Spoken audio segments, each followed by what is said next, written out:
Joined by bus operation sa Barangay Zapatera, Cebu City kaganang buntag, misangpots kamatayon sa gitumbok na supplier sa Ecstacy din sa Sugbo. Kapin sa gatos nga mangidudahang ecstasy o cocaine na nasakmit usab sa kapolisan gikan sa Napatay. Ani ang report. Nagsugod ang pagpaniid sa kapulisan sa posibleng pagkatap sa ecstasy sa Sugbo human sa malampuson nga joint operations nga gilangkuban sa mga sakop sa Philippine Drug Enforcement Unit, Regional Special Operations Group ug Philippine Drug Enforcement Unit sa usa ka adlaw wa pa buksi ang Sinulog Festival Enero sa miaging tuig. Sa joint operation, nadakpan sa kapulisan ang usa ka negosyante nga gitumbok nga high value target.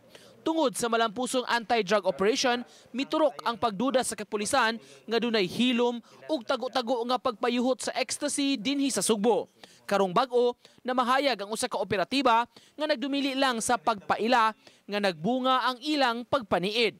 Sa buy-bust operation alauna pasado kaganihang kadlawon sa Barangay Zapatera, napatay si Kenneth Rosales, 31 anyos, ulitaw, taga 3 Borses Street, Barangay Mabolo.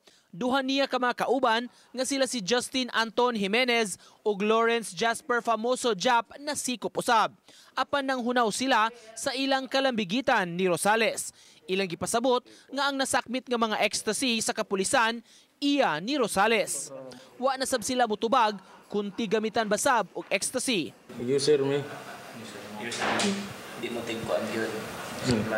Nili kanang iya na tanan. Sa katong namatay. Pero mo kay bawasan niya kuha. Wala. Dagan-dagan na ba no? Iya ra na tanan. Iya tanan.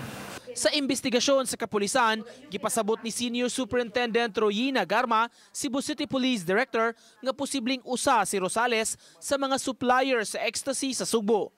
Suspected lang, okay? Pero nakita niyo naman may nakuhang droga sa kanya. So most likely, baka isa siya sa mga nagbebenta dito sa Cebu City. Usasab ang napatay sa gisusi kung maubay gikuhaan sa ecstasy nga nagamit ni Ashley Abad. Apan giangko ni Garma nga wala pay ebidensya nga magkonektar sa duha. As kung sa kanyang source na Ashley, marami kasing mga in-identify na posibleng source. So isa siya sa mga nakuha natin kagabi. Uban ni June Solon, Nico Sireno, Balitang Bisdak.